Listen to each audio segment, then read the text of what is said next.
En las elecciones de Estados Unidos, no solo ganó Donald Trump la presidencia, sino la marihuana en California, y esto parece un punto de inflexión en el avance de la legalización en todo el país, por tratarse de un estado que equivale a la sexta economía del mundo. A pesar de que la marihuana fue un tema que los candidatos Donald Trump y Hillary Clinton evadieron en la campaña, el día de la elección, el 8 de noviembre, la legalización del enervante para uso recreativo también fue votada y apareció en las papeletas de votación de 5 estados, casi como un referéndum nacional sobre el tema. California votó a favor y con este estado suman 20% de la población estadounidense que puede consumir marihuana legalmente. En Colorado y en Washington había sido previamente legalizada la marihuana y vía impuestos la recaudación ronda los $150 millones. Se estima que California podría recaudar $1,000 millones en 2017. Entre tanto, en México sigue atorada en el Congreso la iniciativa del presidente Enrique Peña Nieto de autorizar el uso medicinal y científico de la marihuana a fin de terminar con la criminalización sobre su consumo. ¿Qué va a hacer México con la marihuana que produce ante la perspectiva de que ahora Estados Unidos pueda producir una marihuana de mejor calidad para su propio mercado? Posiciones. 1.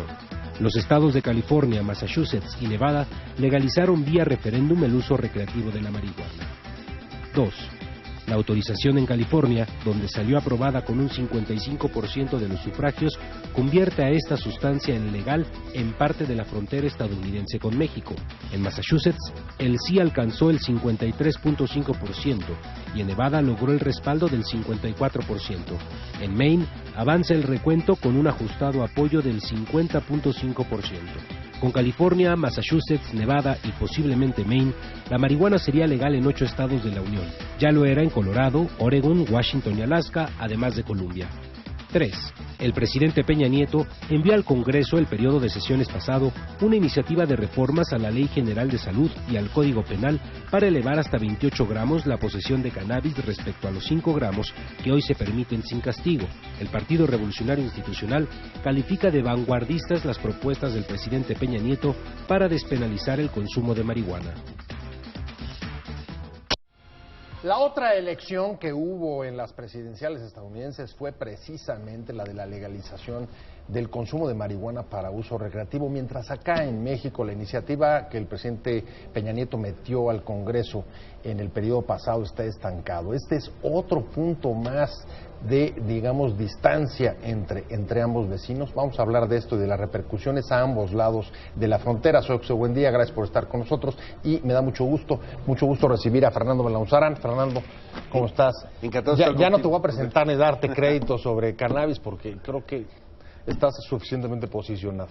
Bueno, pues gracias, Pepe, y qué gusto además estar con mi amigo Jorge Hernández Tinajero. Jorge Hernández Tinajero, un placer tenerte aquí. Hola, Pepe. Es socio fundador de AMEC, la asociación AMECA, Asociación Mexicana de Estudios sobre Cannabis.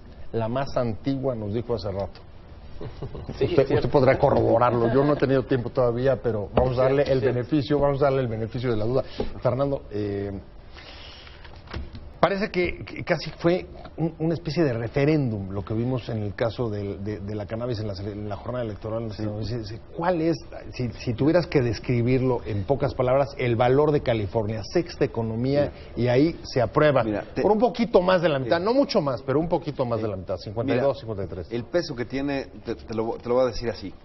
Había hasta antes de la elección 5 entidades con la marihuana regulada para uso personal. Con lo que se votó, ganaron 8 referéndums de 9, 4 de ellos para uso personal. Entonces casi se duplica a 9, pero eso incluso es engañoso. California solo tiene más habitantes que los otros 8, y California solo tiene más peso económico que los otros 8, y California es frontera con México, y es con el estado que tenemos mayor relación cultural, humana y sobre todo también comercial. Tijuana es la frontera más circulada en el mundo. De ese tamaño es el peso que tiene. Entonces, sí es un punto de quiebre. Es un punto de quiebre para los que lo dudaban. Esto es creciente e irreversible. Y ya en marihuana medicinal ya tenemos 30 entidades y en cáñamo industrial 32, ¿no? Entonces, ya yo podría decir, esto ya se definió. ¿Dónde queda un poco de duda con el otro golpe, no? El asunto de cuál va a ser la actitud de Trump frente a los estados de Marihuana. Ahí se ve un poco ambivalente. Es ambivalente por dos razones. La positiva sería que hay una tradición, y más en los republicanos, de el respeto a la soberanía de los estados. Entonces, eso podría jugar a favor.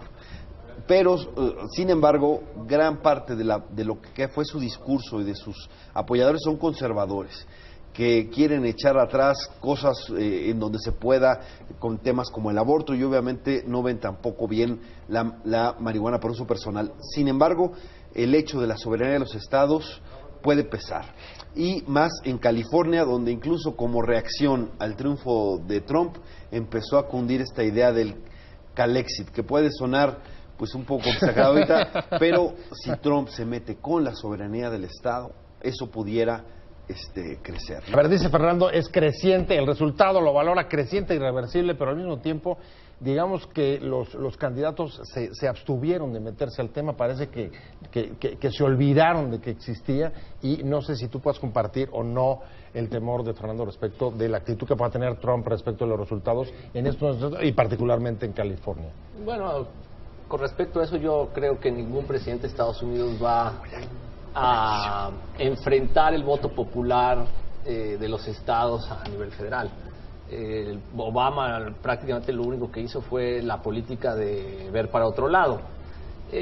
Yo creo que hay preocupación, pero me parece que es irreversible. ¿Ver para otro lado o respetuosa?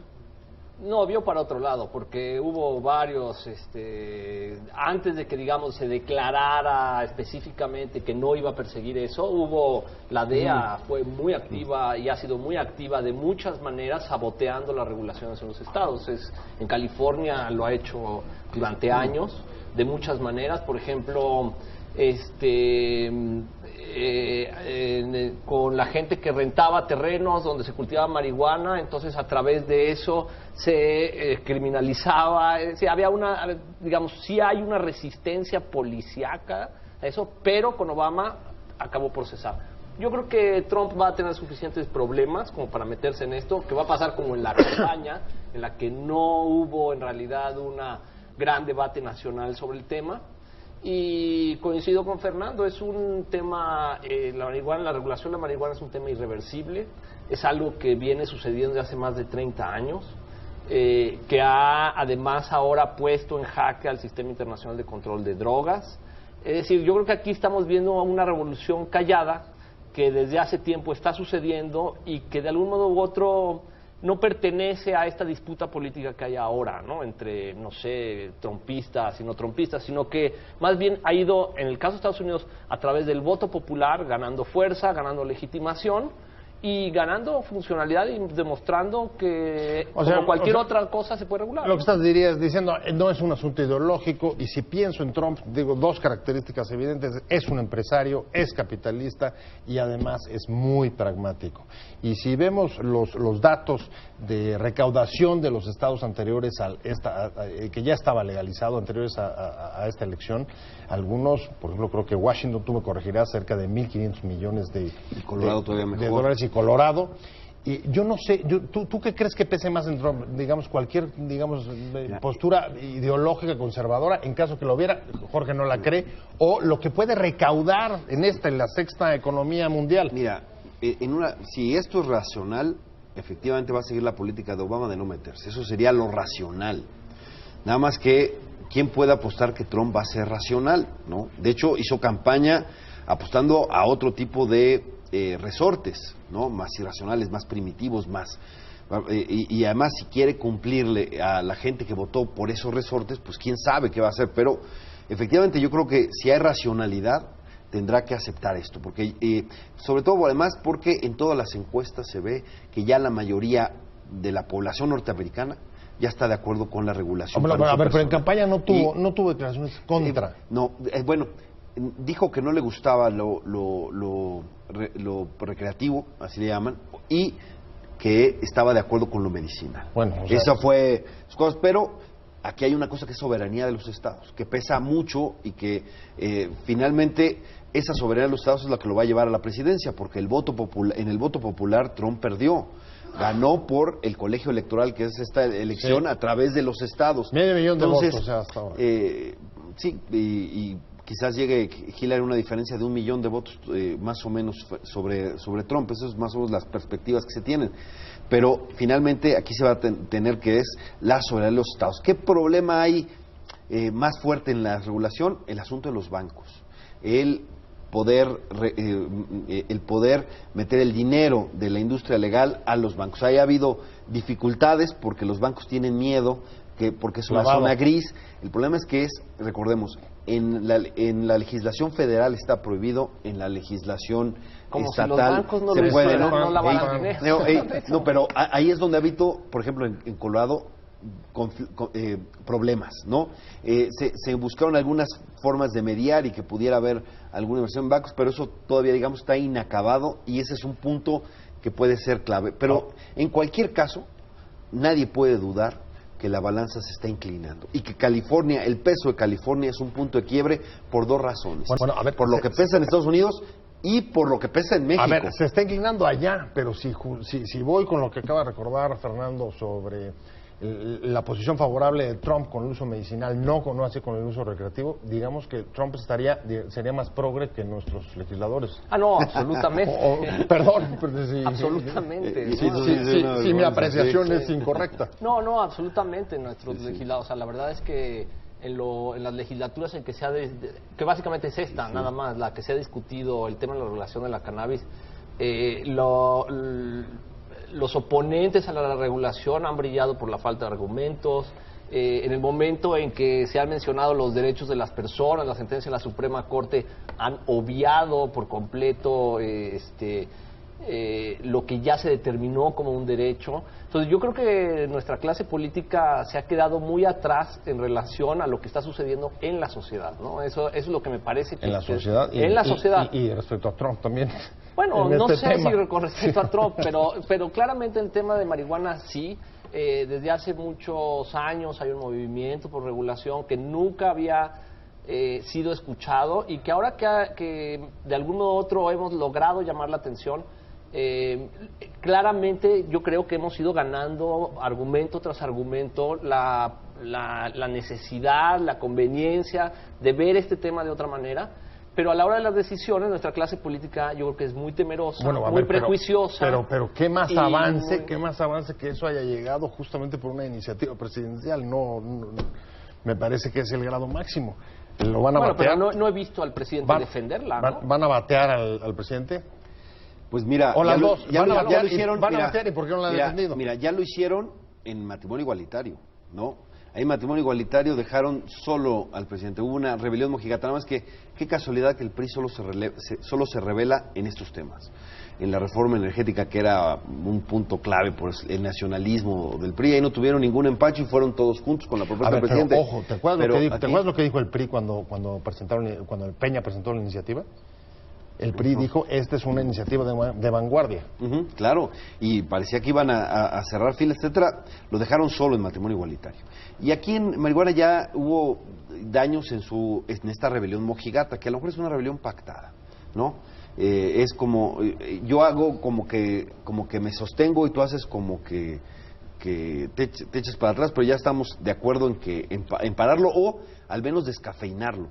¿Qué hizo la bancada del PRI en el Senado? Le quitó la descriminalización, que es el 478, que ya decía que lo que estaba por debajo de la tabla ya no iba a ser delito. En el 479, ¿te acuerdas que presentó modificar la tabla, que era a 28 gramos? Eso también lo quitaron. La prohibición que le habían quitado en el 200, me parece 237 de la Ley General de Salud, la que declaró inconstitucional la Corte, la mandan al Código Penal. Con eso le quitan materia a todos los amparos y quitan toda posibilidad de hacer jurisprudencia en el camino de Smart, pero mantienen la prohibición y en un apartado más peligroso, que es en el 193 del Código Penal. Y para fines prácticos, solo beneficiará a las farmacéuticas, para traer medicamentos ya elaborados y certificados, y esos valen 70,000 pesos, más o menos. Entonces, no le vas a ayudar a muchas personas con eso. Y los aceites van a tener que seguir trayéndose a la manera de ir a Cofepris, un trámite kafkiano, para que tengas que tener un agente aduanal y después de eso poderlo traer, y eso no le soluciona la vida prácticamente a nadie. Si comparo y Estados solo Unidos, CBD. Además. Si comparo Estados Unidos con México, ¿quién va más lento? ¿La clase política o la sociedad? En Estados Unidos tuviste más rápido a la sociedad. Claramente, y aquí también, es decir, la sociedad, yo creo que nuestra sociedad ha ido evolucionando en muchos temas. Yo creo que aun cuando sigan siendo controvertidos algunos, son temas que ya no son tabú, que digamos se discuten abiertamente en los medios, cosa que no sucedía cuando las condiciones están dadas, pero los políticos no están respondiendo. Déjame ir un corte comercial rapidísimo que se nos están pidiendo, y regresamos sobre todo para ver cómo nos va a impactar lo que está sucediendo allá. Estamos en Opiniones Encontradas, no se vaya, estamos de vuelta en 2 minutos. La legalización del consumo de marihuana en 9 estados, el último referéndum en la jornada electoral estadounidense, y ya había 5, ya estamos hablando cerca de 14 estados. Estamos hablando con Fernando Belauzarán, exdiputado del PRD y uno de los impulsores de las iniciativas que han llegado al Congreso en la materia aquí en México, y con Jorge Hernández Tinajero. Me quedé contigo, te quité la palabra en medio de la guillotina, Jorge Hernández Tinajero. No, un poco el tema es ¿Cómo crees que el hecho de que haya ya 14 estados, entre ellos California, vaya a afectarnos a nosotros? No solamente el proceso legislativo, sino, por ejemplo, la producción mexicana de marihuana, cuando en Estados Unidos pues ahora van a producir mucho más y quizá de mejor calidad. Y entonces la pregunta es, ¿y qué vamos a hacer nosotros con nuestra mota? Producen mucho más y de mejor calidad. Eso no hay duda. Ya está sucediendo. Eso no hay duda. Pero seguramente se puede agudizar o puede aumentar esa tendencia. No, lo que sucede... Mira, la verdad es que los mercados de marihuana en México desde hace muchos años son sólidos y estables. Y estables quiere decir que no crecen mucho tampoco. Es decir, se consume... ha estado ahí, está en nuestra cultura nacional, hay muchas referencias a ella, es decir, ahí existe, ¿no? Entonces, y siempre los mercados de marihuana en México son muy dinámicos, es decir, esta idea, por ejemplo, que la gente que está en contra de la regulación es que va a ser más disponible, yo no sé cómo va a ser más disponible, ya es completamente disponible. Entonces, yo creo que la gente que lucra en el mercado ilegal con eso, pues se mueve hacia otro tipo de actividades ilícitas o hacia otro tipo de sustancias. Creo que eso es lo que está pasando ahora fundamentalmente con la goma de opio y la conversión a heroína para los mercados norteamericanos, que ese sí es un tema, digamos... Pero no parten necesariamente de la marihuana. No parten necesariamente de eso, y además, bueno, las nociones, yo creo que del cultivo personal sin fines de comercio, como lo estableció la Suprema Corte, ha impactado también el ánimo de los usuarios mexicanos, en los que por lo menos ya existe la noción de que probablemente hay un resquicio que se puede utilizar para no recurrir justamente a los mercados ilegales y para, de algún modo u otro, alimentarlos, ¿no? Yo creo que esa es la vía que podemos transitar, la del cultivo. Básicamente toda regulación tiene que ir por ahí. Pero en términos generales no estás viendo mayor efecto. ¿No crees que haya mayor impacto? Bueno, yo creo que en términos simbólicos sí, por supuesto, ¿no? Es decir, el mundo está avanzando por esos lados. Nuestro principal socio, donde estamos tan compenetrados también culturalmente, está haciendo algo, y nosotros nos divide una línea. Hoy me escribía un amigo ahí, dice, es que estoy aquí en Tijuana y de un lado es legal y del otro lado es ilegal, pero son unos escasos metros, ¿no? Entonces yo creo que este tipo de contradicciones son las que van justamente minando este edificio de prohibición y de sin razón de las políticas de las drogas y de la marihuana en lo particular, y ya es hora de que lo cambiemos, ¿no? Sobre todo simbólico, o si ves un impacto, digamos, económico. Claro que va a haber impacto. ¿Qué impactos veo? Primero, o sea, es que son fenómenos que ya se dan, pero se van a agudizar aún más. Es una disminución de la demanda de marihuana mexicana en Estados Unidos. Ya la hay, ya se vende menos marihuana mexicana en Estados Unidos. Eso va a ser más fuerte, entonces por lo tanto se va a quedar en el país. ¿Qué significa que se quede en el país? Que sea más accesible y más barato. Dice, ¿cómo más accesible? Pues sí, si de por sí ya es muy accesible. No, bajar el precio en bajar el precio, pues se quedará en el país. Y segundo, pues ya hay marihuana norteamericana en México, eso va a acrecentarse. ¿Por qué hay consumidores que prefieren la marihuana en México, prefieren la marihuana norteamericana? Pues por el control de calidad. Saben exactamente lo que están consumiendo. Ahora, no solo es esto de que ya sean 9 entidades y que esté California en la frontera, es también toda la región. Canadá lo tendrá ya en el primer semestre del próximo año. Entonces, seremos el único país del TLC, del Telecan, sin la marihuana regulada para uso personal, siendo que cuando se firmó el tratado nosotros éramos los productores. Entonces parece el mundo al revés. Allá, mientras tanto, ahí tienen, están haciendo una industria que produce, que genera empleos, que genera recursos importantes, una derrama económica, y tienen además impuestos con los cuales financian políticas de prevención, escuelas, hospitales, adicciones. Aquí nos seguimos matando, nos seguimos persiguiendo, seguimos metiendo a consumidores a la cárcel. No, esto es un verdadero atraso, eso va a tener que cambiar. Yo lo que llamo es a tener altura de miras y ya hacerlo, adelantarnos, y además, ¿por qué este amor a nuestras cadenas, digamos? Nadie ha pagado más costos por la guerra contra las drogas que México. O sea, nosotros debiéramos ser los principales interesados en digamos, la falta de avance en el país. ¿Es solamente el conservadurismo? ¿O hay intereses, por ejemplo, pienso en los laboratorios que tú los mencionabas antes, que puedan estar presionando para que aquí se mantenga el status quo? Bueno, eso ha sucedido mucho en Estados Unidos. Sí, pero ahí digamos que han sido vencidos, o ahí no fueron suficientes como para detenerlos. Lo que pasa es que han llegado a dirimirse en voto también, en voto popular. Pero grandes resistencias, por ejemplo, el lobbying de marihuana medicinal en California estaba muy en contra de una regulación alterna porque sentían amenazados su área de negocios, ¿no? Porque en Estados Unidos todo es un negocio. Yo creo que aquí lo interesante es estudiar qué es lo que ellos, cómo lo hacen y qué les resulta mejor y qué no les resulta tan bien, porque yo creo que el sistema norteamericano de regulación está basado casi en su totalidad. O sea que puede ser una buena experiencia para nosotros como laboratorio para ver qué tomamos y qué bueno, no. Ya que no tomamos la delantera, como dice Fernando, bueno, entonces aprendamos de la retaguardia. Déjame hacer un corte rapidísimo y regresamos con la delantera y la retaguardia en respecto a la legalización del consumo de marihuana. Estamos en Opiniones Encontradas, no se vaya, de vuelta en 2 minutos. Estamos de regreso en Opiniones Encontradas y estamos hablando, o así ha derivado en la recta final del programa, de las vanguardias y las retaguardias en la legalización del consumo de marihuana. Estamos hablando con Fernando Belauzarán, exdiputado del PRD, impulsor de estas iniciativas en México, y con Jorge Hernández Tinajero de la Centro de Estudios de Cannabis de México. Nos quedamos contigo. Ajá. Y era ¿qué vamos a aprender? En caso si nos hemos quedado en la retaguardia, ¿qué podemos aprender? Bueno, a mí me parece que una enseñanza... pensando que vamos para allá. A mí me parece que una enseñanza importante es que en términos de consumo de ciertas cosas, que no necesariamente solo drogas, sino muchas otras, el hecho de que haya una industria de lucro detrás no necesariamente es benéfico para la salud pública.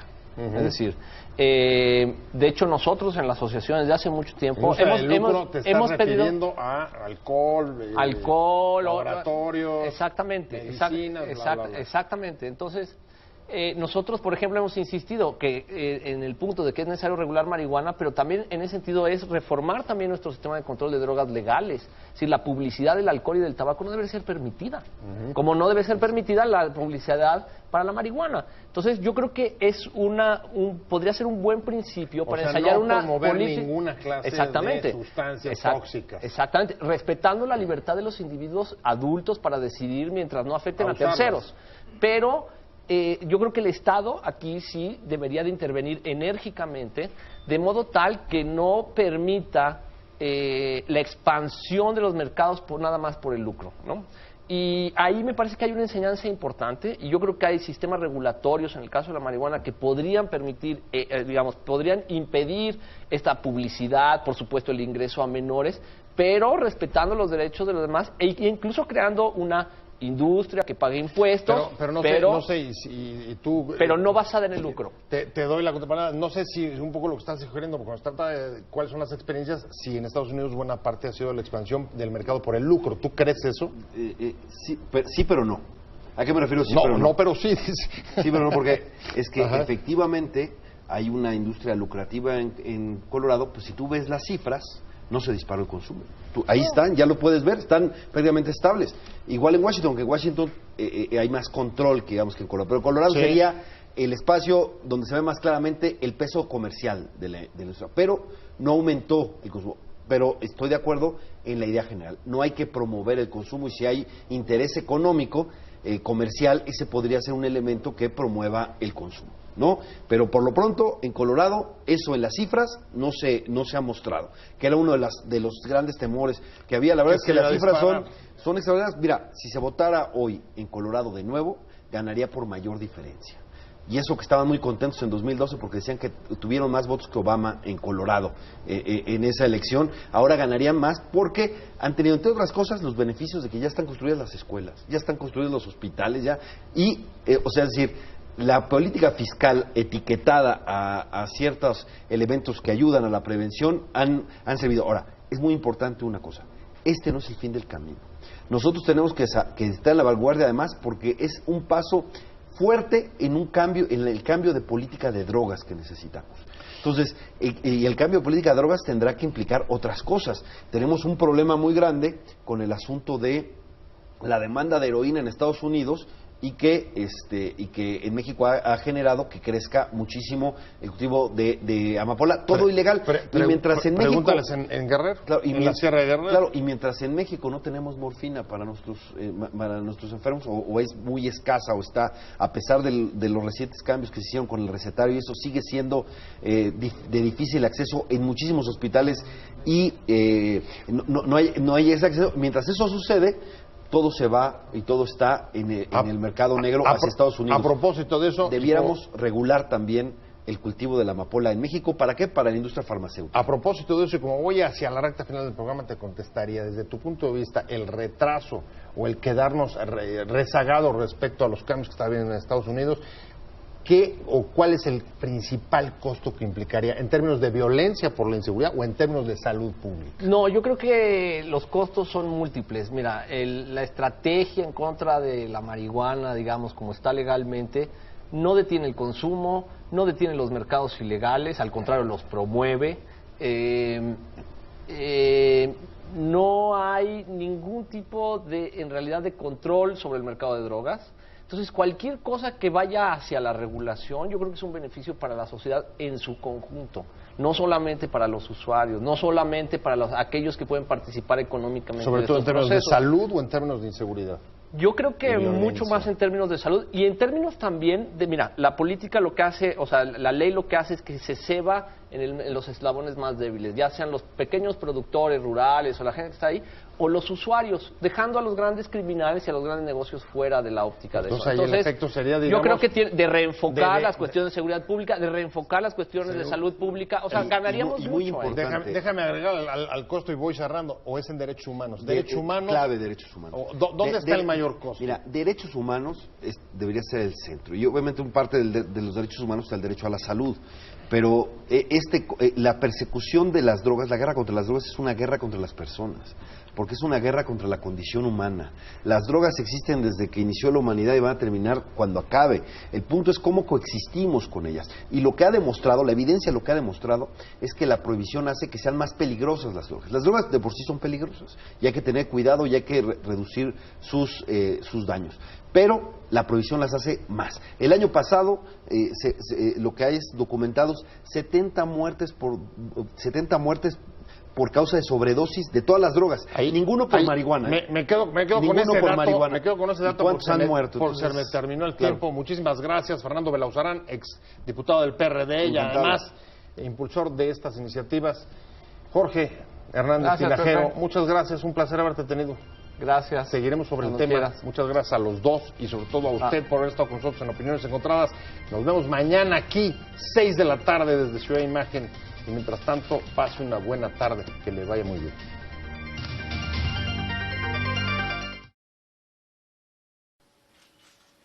Te invitamos a seguir cuestionando la información con los siguientes videos.